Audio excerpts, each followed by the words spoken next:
Di sini kami Taman Nasional Waikambas mengelola kawasan seluas 125.000 hektar, kurang lebih 125.000 hektar, yang terbagi dan dikelola dengan sistem zonasi, yaitu zona pemampatan, zona inti, zona rimba, dan zona khusus. Ya. Nah, dan tentunya dalam pengelolaan kawasan Taman Nasional ini banyaknya rintangan-rintangan serta hambatan-hambatan yang terjadi seperti kasus-kasus perburuan liar, ya, kebakaran hutan, ya, yang ada di kawasan Taman Nasional Waikambas ini. Jadi dan bagaimana kami mensikapi itu? Mensikapi itu dengan cara bagaimana kami bisa di Taman Nasional Waikambas ini berbatasan langsung dengan 30 kurang lebih penyangga yang berbatasan langsung dengan kawasan Taman Nasional Waikambas. Di sini kami mencoba dengan 10 cara kerja, 10 cara pengelolaan kawasan konservasi yang dikembangkan oleh Pak Dirjen kami, Pak Wiratno, yaitu bagaimana kami bisa memanusiakan manusia, yaitu, dan bagaimana kami bisa bekerja sama dengan multi pihak dan menghormati nilai-nilai budaya yang ada di masyarakat penyangga. Salah satunya dengan cara kami mengajak masyarakat semua yang ada di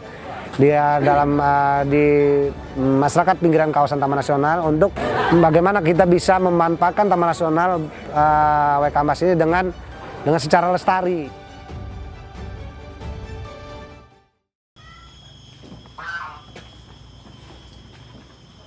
Awal mulai kami produksi pupuk itu karena didampingi dari APK dan mereka mencari para perambah. Itu dulu saya sebagai perandah ya mancing lah istilahnya dalam setiap hari Minggu atau hari yang kami senggang itu kami berombong-rombong mancing untuk mencari ikan di dalam. Kalau masalah pendapatan ikan itu kita tidak bisa tentukan dengan cuaca yang ada di dalam. Kadang kita dapat banyak, kadang kita dapat sedikit. Kalau dapat sedikit kita konsumsi sendiri, kalau dapat banyak mungkin ya kita jual dengan lingkungan sekitar. Cuman setelah kita dibimbing dengan kegiatan seperti ini, kita udah nggak ada waktu lagi untuk pergi mancing. Jadi disitulah rekan-rekan kami ini ikut mulai produksi dengan ini, terus banyak penambahan rekan-rekan dan segala macam.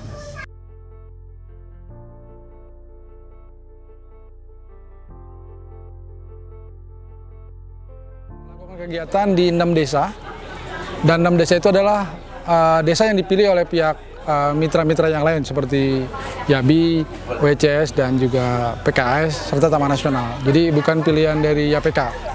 Nah, kegiatan untuk peningkatan ekonomi masyarakat, kita mencoba untuk bekerjasama dengan pihak desa, pemerintahan desa, untuk menentukan kegiatan ekonomi seperti apa yang memang akan dilakukan di 6 desa tersebut melalui kelompok masyarakat ya. Muncullah kesepakatan dari masyarakat, ada yang bicara mengenai budidaya ayam, budidaya ikan, kemudian juga ada yang pupuk kompos gitu. Yang penyebartahuan itu kita bicara mengenai beberapa layer ya, pertama ke anak-anak sekolah, kita ada kegiatan kunjungan sekolah atau school visit ke sekolah-sekolah SD. Melalui layar kedua itu dengan teman-teman Ustadz, Dai, kita mulai seminar, kemudian lanjuti dengan workshop, dan akhirnya dari workshop itu menghasilkan beberapa cerita-cerita termasuk yang dikemas menjadi sebuah buletin Jumat atau lembar Jumat ya. Pemerintahan desa, kami juga bekerjasama dengan pihak Dinas Pemberdayaan Masyarakat Desa, DPMD, dan juga dengan penyuluh, itu kita melakukan beberapa pelatihan. Dari mulai sosialisasi Permendagri 114/2014, kemudian juga bicara mengenai bagaimana mengintegrasikan kegiatan-kegiatan yang memang mendukung pelestarian Taman Nasional ke dalam dokumen pembangunan desa, baik itu RPJMDes, RKPDes maupun APBD.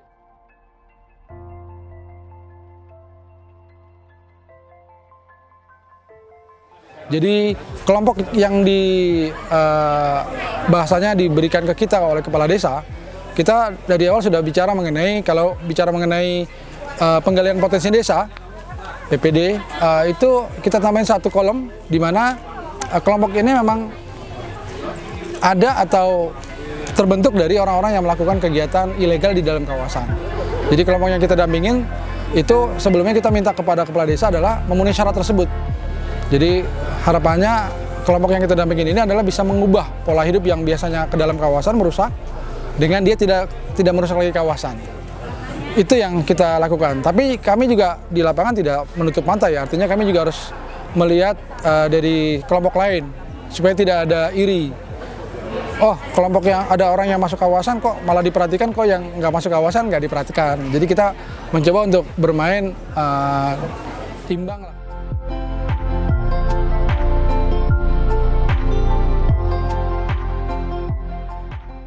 Mengenalkan wisata desa tidak semudah membalikan telapak tangan, bahwa banyak yang pro dan kontra dan tidak mengertinya masyarakat sekitar kita apa sih wisata. Tertinggi 2012 bahwa banyak sekali pohon-pohon yang tumbang, pohon-pohon kebun kelapa sawit ada 10 hektaran itu tumbang semua. Jadi konflik tertinggi 2011-12.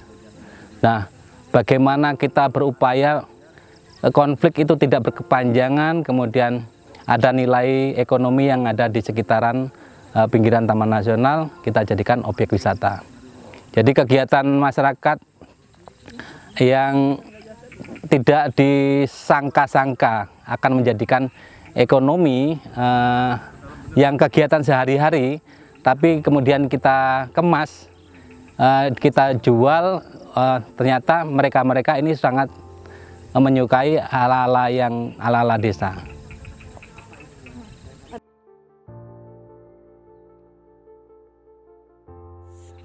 Dari 2013 kami bekerja sama dengan Alert untuk mendampingi melalui TFCA Sumatera juga, tapi konsorsium Alert Unila.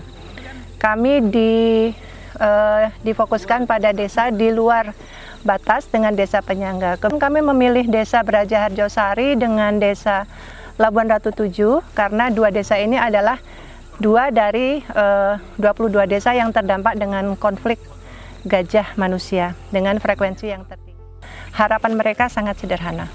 Sebetulnya hanya ingin ada waktu untuk bersama keluarga.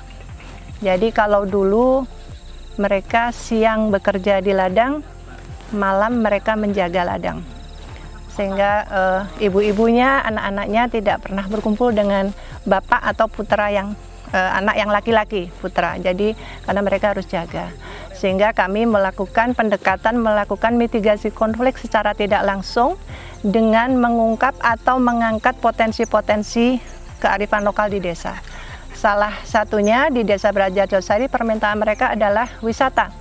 Jadi untuk mengembangkan wisata kami tidak ingin menggunakan wisata membangun, tetapi menguatkan potensi yang ada.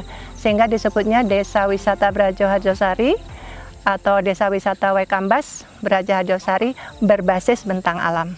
Labuan Ratu 7 itu lebih fokus pada edukasi, belajar, sehingga mereka berbasis eduwisata. Itu kami sudah membangun sebuah paket, kemudian dilanjutkan dengan TFCA Unila Alert, itu penguatan dan duplikasi keberhasilan Braja Harjosari di Labuan Ratu 7. Nah, ketika duplikasi ini tentunya dilihat dari paket-paketnya. Untuk di Braja Harjosari ternyata memang paket-paket ini yang banyak diminati. Jadi masyarakat menggunakan rumah mereka untuk homestay, kemudian budaya tari Bali, kemudian budaya membuat tiwul, kemudian kuliner. Jadi kalau dulu sebelum ada RU, paket menghalau gajah itu menjadi salah satu paket. Jadi wisatawan ikut jam 11 malam pergi, kemudian ikut menunggu kalau ada gajah masuk, menghalau dengan menggunakan mercon, kemudian dengan suara-suara. Nah, disitulah pengkayaan batin dari pengunjung wisatawan, khususnya biasanya wisatawan asing yang datang itu ikut. Namun sejak 2 tahun terakhir sudah ada RU Braja Harjosari, maka di Braja Harjosari ini alhamdulillah sudah zero konflik, sehingga masyarakat bisa berfokus lebih kepada kegiatan ekonomi. Nah, di situ tantangannya apa? Tantangannya ya itu tadi, merubah persepsi dari negatif dengan gajah. Kalau tadinya kalau lihat gajah, Bu boleh nggak? Itu pertanyaannya boleh nggak? Boleh nggak itu akhirnya untuk menyingkirkan gajah ini. Tapi sekarang, Bu, ada gajah masuk di kebun saya. Aduh maaf, nggak apa-apa.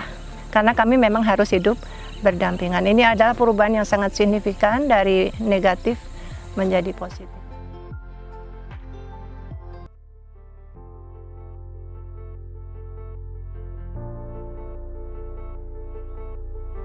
Melestarikan kegiatan ekonomi di masyarakat, tetapi bermanfaat dalam upaya pencegahan. Jadi kita tidak lagi ingin menggiring, kita tidak lagi ingin kejar-kejaran, tetapi bagaimana berbagi ruang. Gajah ada di hutan, biarkan bermain, tetapi kita tidak akan merusak hutan. Begitu juga kebalikannya.